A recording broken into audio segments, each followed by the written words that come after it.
Stop over muna kami dito sa isang gasoline station sa NLEX para mag-breakfast. Dito to sa Cafe France. Dito kami lagi kumakain ni Habi kapag bumibiyahe kami sa North dahil marami silang food na pwedeng pagpilian. At dahil nabusog na kami, tara, let's go back and hit the road. Samahan nyo kami sa aming bakasyon sa La Union. Tapos na kaming mag-breakfast at diretso na ulit kami ng biyahe papunta sa aming holiday. Nag-enjoy ka ba? Yes! Nag-enjoy ka, Nay? Oh, siyempre. Ay, kapag kung nag-enjoy ka sa kinain mo, ano kinain mo? Fish and chips. Yan, biyahe na ulit na tayo. Ang sarap-sarap naman nung kinain natin pansit. Sarap yung pasta. Masarap ba? Pansit talaga siya. Parang pansit nga eh. Pero ang sarap. Sarap. Sa totoo lang, mas comfortable bumiyahe sa mga highway kasi nga napaka-smooth na ng mga daan at napakaayos ng mga kalsada.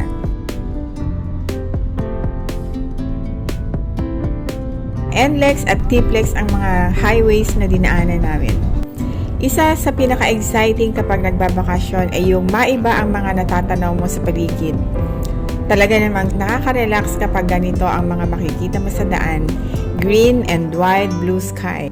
Medyo mahaba din ang biyahe namin kaya ayan, at inantok na nga si nanay at ang pamangkin ko. At dahil almost lunch na, stop over muna kami for a short lunch break. Local food muna tayo kasi nakakasawa na nga talaga yung mga fancy foods sa restaurants. Okay na.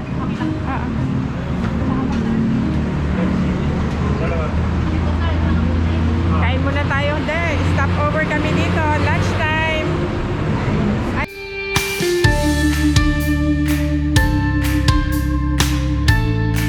Ano ulam mo? Kinilaw. Sinilaw na. Baboy. Ako, sinigang tulingan. Ikaw pa, sinilaw din? Nay. Pritong ano. Espada. Hindi ko na alam kung ano Yung espada yan? Hindi. Hindi espada. espada nga. Last time guys, kain muna tayo. Dito sa Rosario, Pangasinan. Saan?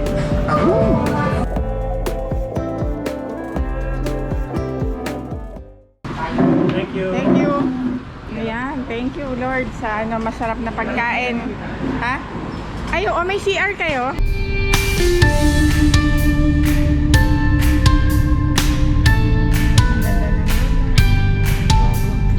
After another few hours, nakarating na nga kami at eto ang lobby ng Aureo. Nakarating lang namin ng Aureo. Pagod na si nanay. Pagod ka, nanay? It's check-in time. Bongga sa Aureo at meron pa silang pa-welcome drinks. Isa lang ang ibig sabihin yan. They know how to take good care of their customer.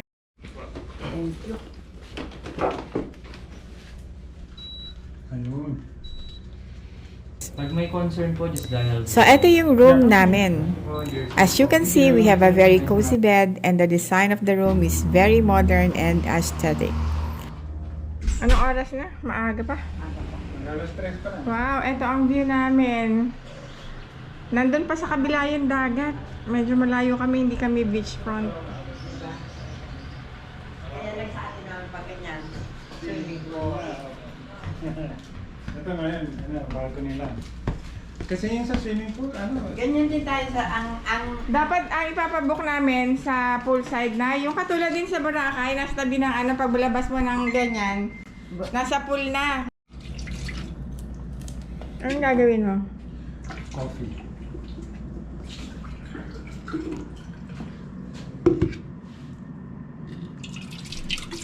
Ay, may bread pan. May palibre pang Oreo. Merong bread pan at saka meron pang solo apple Buti green hindi tea. tayo bumili ng Oreo. Tinawa, mayroong libre dito. Okay, let me take you for a quick tour in this room.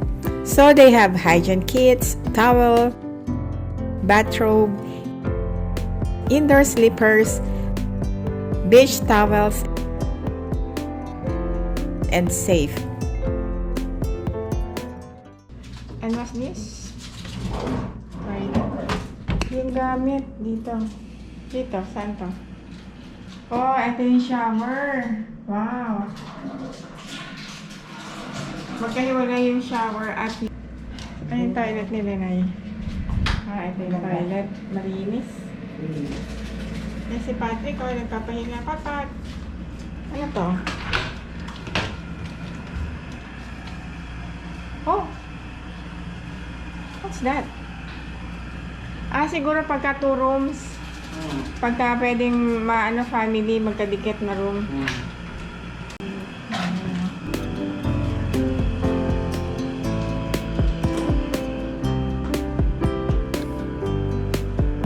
Oh, ito ang may bayad, Patrick.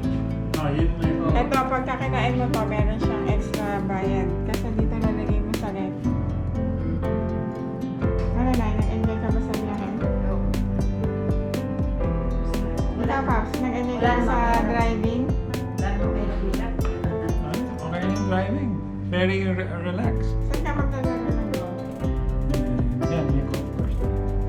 After naming magpahinga ng konti, lumabas na kami at umikot sa mga kabahayan na malapit sa resort at nag-share ng konting blessings sa mga kids.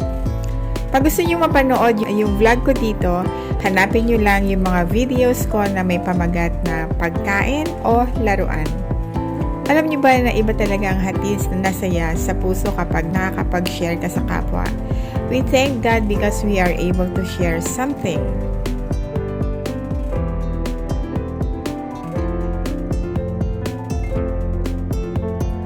Pagkatapos naming mamigay, merienda na. Yun, turon. Ay, wow. Kaya ng maliit na bowl. Ayan natin na. Sabi mo, enough ha? Wala pa akong sinabi. Wala akong sinabi pa.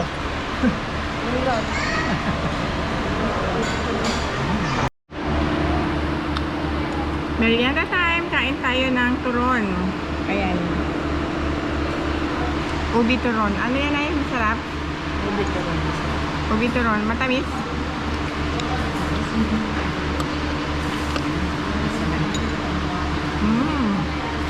Sarap.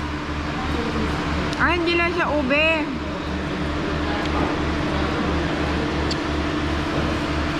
May kahalo siyang kalamay.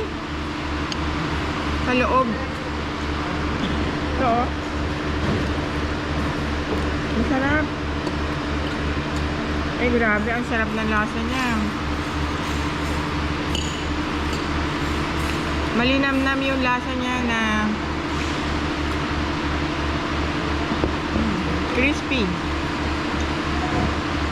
Sarap ano? Dinner time naman at nag-enjoy nga kami sa Filipino foods na in-order namin.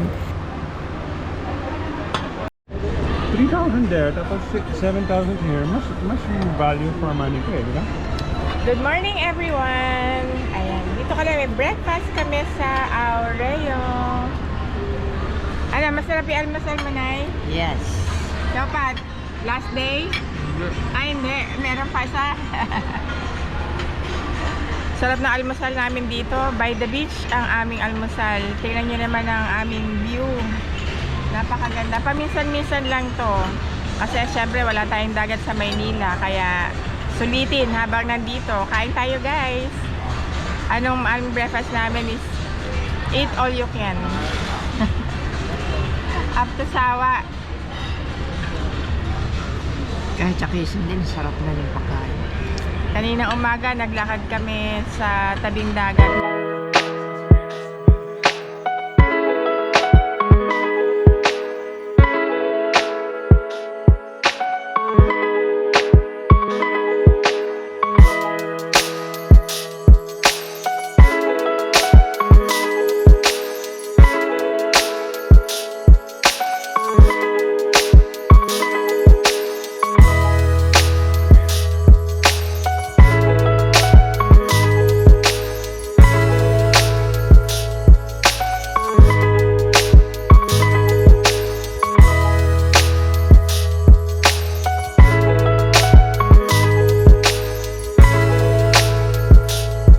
Morning everyone. Ako ay dumadami na yung tao.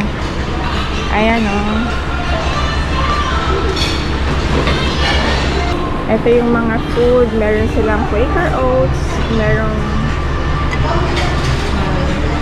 at merong butter. Crab. Ito yung crab talaga panalo. Sarap ng lasa.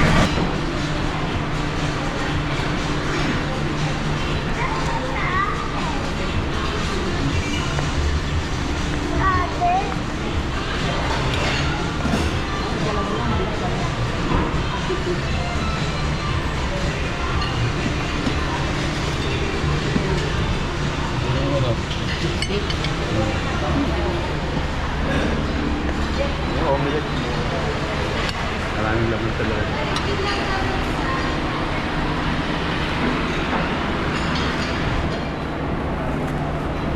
May omelette yun. Galing ng pagkakaprito ng itlog. Ayan, nagluluto ko kuya. Ng omelette. Fresh omelette. Anong ginagawa mo? Ginagawa ko ng review. Para sa? Para na makakaroon din sila ng bonus. Di ba? May bonus naman. Ito yung room namin pagkatapos ng one day. Parang sinabog na bed. Lilipat kami ng room. Nagpa-upgrade kami kasi ito nasa second floor.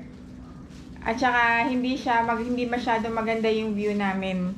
Kaya nagpa-upgrade kami sa tabi ng pool view. Dapat mas maganda nga dun sa may swimming pool access kaya lang wala ring available pa until now. Pero okay na yung malapit sa pool view. Kaya magbabalit ulit kami, buti hindi pa nakakalat yung mga gamit. Pwede na kaming lumipat sa upgraded room.